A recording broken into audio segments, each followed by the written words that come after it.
minta izin ya buat mereka karena ada salah satu tugas UAS dan matkul komunikasi dan syaratnya harus sebelumnya namanya mbaknya siapa ya? Nama saya Bintang Stefani. Bintang Stefani, biasanya dipanggil Bintang. Sedang sibukannya apa ya? Untuk sekarang kerja kayak di counter gitu sebagai admin. Sebagai admin. Iya. Biasanya ngapain? Kalau di counterku kebetulan kan tentang kayak pengisian pulsa gitu kan. Jadi aku tuh bagian server gitu. Jadi mengatur jalannya transaksi. Yang bayar-bayarnya. Iya. Terus mbaknya ini kenapa kok bisa milih kuliah di Tulungagung? Anda keterimanya di sana. Terus kenapa jurusannya kok milih situ? Kok enggak jurusan yang lainnya? Karena ya udah pasrah sih hasilnya mbak. Pasrah. Nggak keterima di jurusan mana-mana. Kan saya udah nyoba daftar di kampus luar juga, kayak kampus umum gitu, dan jurusannya emang pendidik, emang bukan PAUD, bukan anak PAUD, kayak BSD sama kayak bahasa Indonesia kayak gitu. Cuma kayak belum rezeki ya, jadi kayak belum keterima di kampus manapun. Jadi udah kayak udah senam, udah ikut senam nggak lolos, terus UTBK juga nggak lolos, terus PTKN juga nggak lolos. Terus akhirnya ikut mandiri di Tulungagung, dan memang dari dulu bapak itu nyuruhnya saya kuliah di Tulungagung aja biar kan dekat gitu sama juga. Ya dulu ambil jurusan apa ya, karena kan kayak PTKN itu udah di Tulungagung juga, cuman nggak terima, dan akhirnya itu PGRI. Terus ada satu sayangannya kan kayak kan juga penasaran, maksudnya kan banyak sekarang kan anak kecil kan kayak gampang sekali apa sih, kayak gampang kayak gitu lah.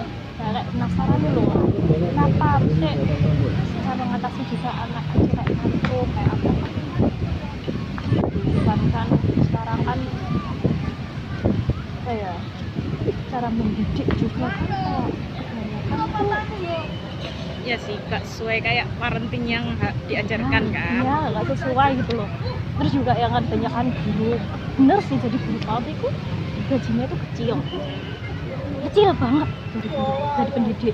Tapi dari semua itu kan kita punya ilmu yang harus kita sampaikan, dan kebanyakan sekarang kan yang di sekolah-sekolah itu guru itu nggak ada yang S1 yang khusus PAUD sendiri, kan minim sekali yang S1. Jadi kan kayak sebetulnya kan Ada kesusahan tersendiri nggak sih kalau mengajar anak PAUD? Kan pastikan ada anak kecil itu yang super duper aktif banget. Ada iya, susahnya tuh susah banget ya. Kan kemarin itu saya observasi di salah satu sekolah, terus anaknya itu takut kedatangan saya dan teman saya, kayak takut nggak mau masuk kelas, nggak mau takutnya kayak jahat lah, atau dengan anak kecil kalau kan belum kenal orang itu takut gitu loh, nggak mau. Jadi kayak saya belajar dari situ, oh cara ngatasi anak yang kayak gitu seperti ini, cara ya kayak ngasih tahu dengan pelan-pelan dan diajak komunikasi terus nanti Kalau anak PAUD itu biasanya pembelajarannya apa? Kalau misal dari lah ya, kayak misal yang diajarkan ke anak PAUD apa ya, nomor yang boleh dibuka dan harus ada kerja. Jadi kayak kan kebanyakan guru sekarang itu ya tadi kebanyakan tentang kayak dulu gitu. Nah, dengan cara yang project ini juga agak susah menerapkannya di anak kecil kan, dia susah gitu. Jadi kayak ngajarinya tuh tentang kayak ya nyanyi, terus yang belajar belajar menulis, menghitung, terus juga main game sama belajar sih. Jadi kayak projectnya itu contohnya tuh kayak menanam bunga atau menanam tumbuhan kayak gitu yang perawatan itu nggak termasuk belajar gitu. Jadi intinya itu kayak belajar sambil bermain ya. Sebenarnya jurusan yang diambil sekarang itu berhubungan nggak sih sama jurusan yang dulu diambil di SMA? Gimana ya, sebenarnya sih masih berhubungan. Kan dulu saya tuh masuk di Alia kan jurusannya bahasa, dan di IAU sendiri ada salah satu matkul tentang bahasa dan literasi. Itu kan masih berhubungan lah. Dan kalau anak kecil kan diajari tentang bahasa, jadi bahasa kan dia lebih anak besar. Sebenarnya kalau yang diambil jurusan sekarang PG PAUD itu sebenarnya cita-cita dari dulu atau emang baru kepikiran setelah lulus SMA? Gimana ya, jadi hak dari dulu nggak kepikiran buat belajar buat jadi pendidik PAUD. Kan dulunya tuh memang kayak pengen jadi pendidik bukan PAUD, maunya tuh SD. Ya diuntungkan ya tadi di awal yang saya bilang ya, terima di mana-mana. Jadi pas keterimanya di PAUD ya itu dialirin aja gitu, kita diikuti aja alurnya nih. Berarti memang sebelumnya itu pengennya PGSD ya? Iya. Berarti sudah ada kepikiran untuk jadi tenaga pendidik. Kenapa? Padahal kan ya masyarakat umum lah, bukan rahasia lagi kalau tenaga pendidik itu gajinya ya segitu. Gimana ya, sebenarnya sih saya juga nggak ada passion pendidik ya.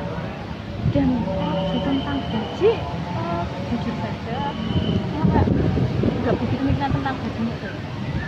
Kayak gaji kayak kan pendidik, apalagi pendidik PAUD kan gajinya bisa 200 dan ya segitulah per harinya ya.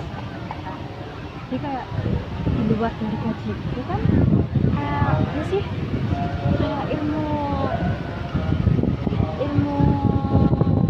kita buat nyampe ke anak-anak nantinya.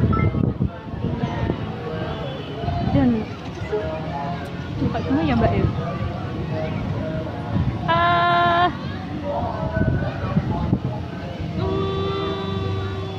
jadi pendidik karena saya juga bingung kalau nggak jadi pendidik jadi apa. Peluang kerjanya lebih besar. Kayak ambil jurusan kayak contoh kuliah apa namanya, kayak contoh psikolog terus apa kan itu juga kan kuliah 1 tahun itu juga nggak cukup kan, harus kuliah berulang-ulang kali biar bisa menguasai tentang psikolog itu kan. Jadi kayak itu kan pendidik kan cuma S1 itu juga udah cukup kalau mau lanjut di kemarin kalau S1-nya cukup. Dan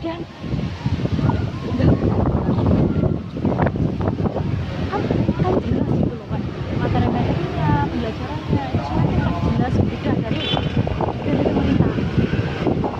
Nah, cara kita menerapkan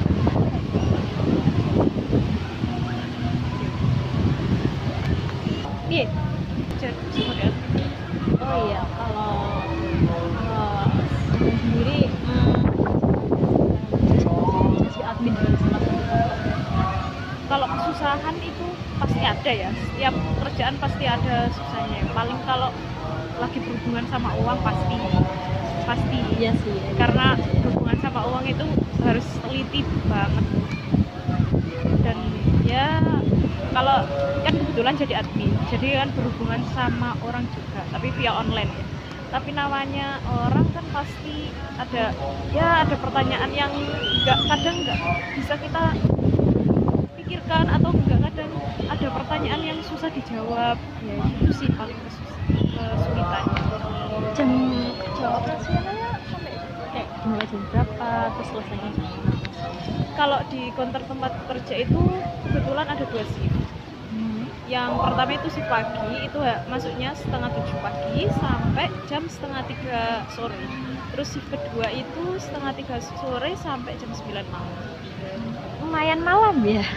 Ya, dan lumayan pagi juga bukannya Iya untuk sih. ukuran counter. Kayak jatah liburnya itu berapa satu bulan itu berapa? Kebetulan kalau jatah liburnya itu cuma di jatah cuma 2 kali gitu.